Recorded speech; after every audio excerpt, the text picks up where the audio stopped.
Most YouTube game devs recommend to make a small game first, and I'm also on that side. But sometimes creating that small game can be very hard. Okay, hear me out. Planning big at the start of your learning process can make you feel discouraged quickly, and you will simply hit a wall very fast. But here, that wall, making your progress harder, will also exist in your small game that you plan to make. Making a small game doesn't mean that it will be easy to develop. Okay, it won't be easy, but it definitely will be easier. Even if you're starting out with your development career, then you don't right off the bat know how to make a simple game, like for example Pong. Okay, that game is very simple, but even the code necessary to finish that game is at that point way above what you already know. Because at the start you don't know anything. And the simplest games that you can imagine will be just too hard for you. Making a small game won't let you code without issues and getting stuck on fixing bugs. But as a new game developer, you should pick that easier path that will let you accomplish your goal. And by that hard path, I mean starting with a big project that you won't be able to finish. Just be aware that making a small game will also be hard at the start.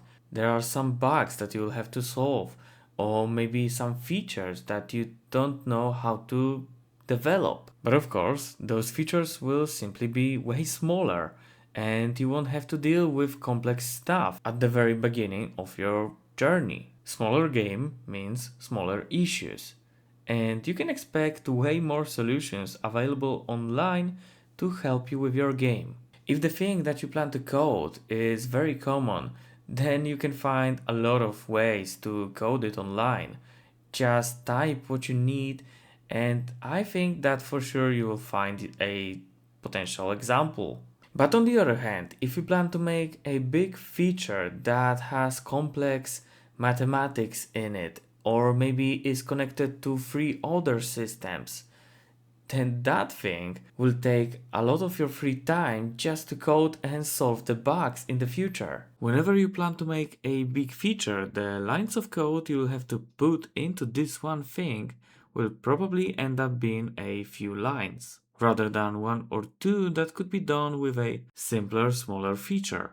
Or maybe more, depends on the game that you plan to make. And there's also a bigger issue in that topic, because whenever your feature is that big, then sometimes you just won't be able to find an example online.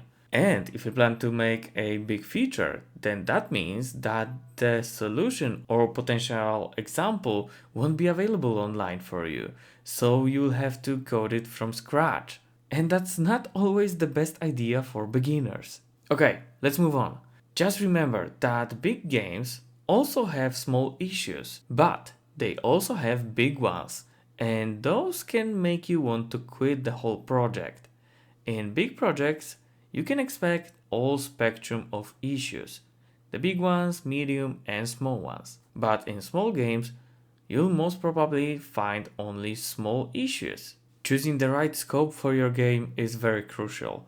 Also, if you don't plan to make it a 2-year journey with your game, just try to limit the scope of your game. The amount of knowledge necessary to make a big game is huge, and at this point, you can't even know what you will need to learn to make some crazy features that you imagined. Okay, I know that you have your dream game in your mind already, but at this point, you don't even know what will be necessary to create this game.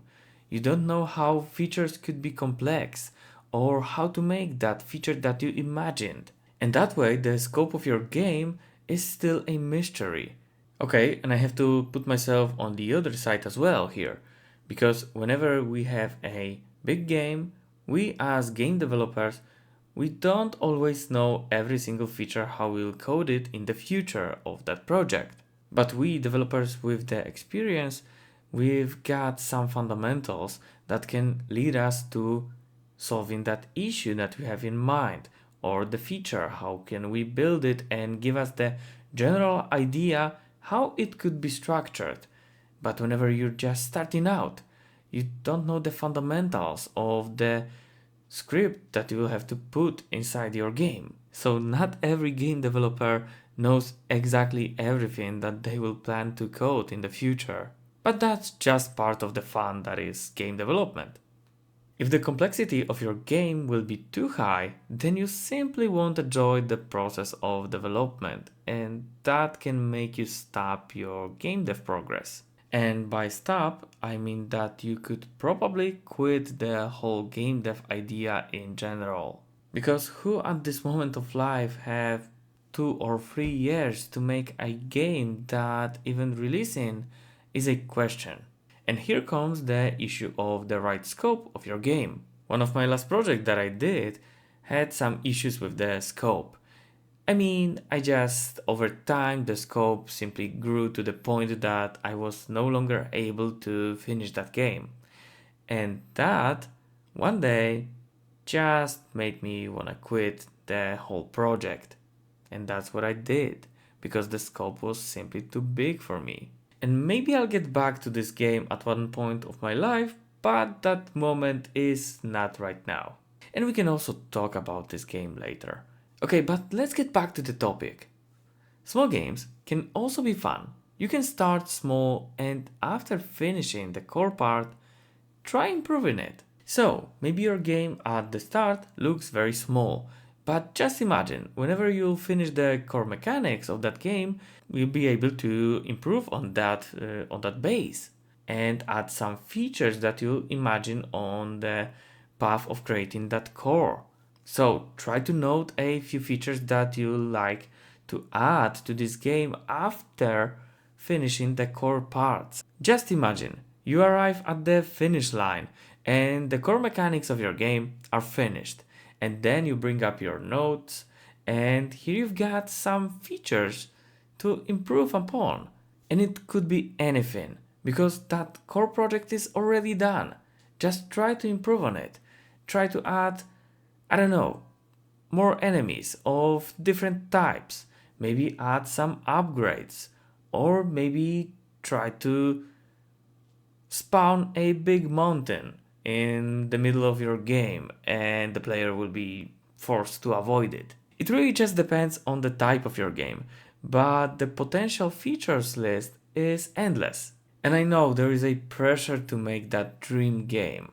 We all had that, because whenever we are starting game development, it's often because we had that one game in our mind that is our dream game and we would like to create that.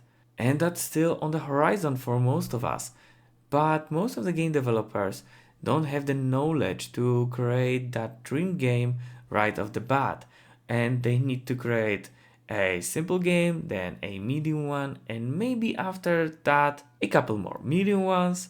And at the last, there will be that dream game that they imagined. Also, on the path of creating your dream game, you'll find solutions and features that you would like to implement into this one. So your dream game could be even better at the starting line. And I think the hardest obstacle that we'll have to force is that there are a lot of people who have tried game development and just dropped it because the path they chose was too hard. And this point is not only related to game development, as often people, whenever they start something very fast, very quickly, and they start big, they often can't accomplish anything with that.